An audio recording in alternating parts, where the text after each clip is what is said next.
ואת בבית מטלפנת, מותר לך לטלפן בשבת? את מטלפנת בשבת. בסדר, חשבתי שלא. אז...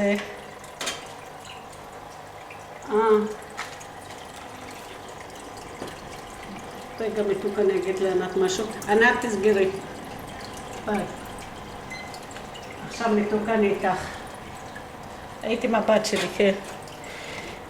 הכל בסדר פה.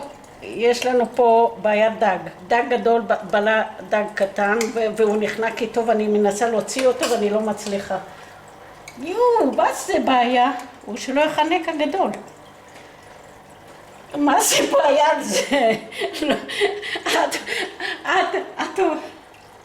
לא, זה ממש מצחיק, זה שנים פה, ופתאום את רואה שהוא תפס את הדג הגדול, תפס, לא, תנסי לשחרר. אז אני הכנסתי פינצטה כזאת למשוך את הדג הקטן, הוא לא רוצה לשחרר אותו בשום אופן. מה פתאום אני מפחדת? על מה את מדברת? מה זה פספוסים? הנה, חיליק בדיוק רוצה להצריט את זה. זה לא יאומן דבר כזה מה שהוא עושה לי פה. ואני, הגדול, הוא בגודל של כף יד.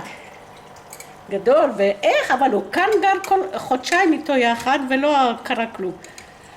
הוא לא נותן בשום אופן להוציא. מה ככה?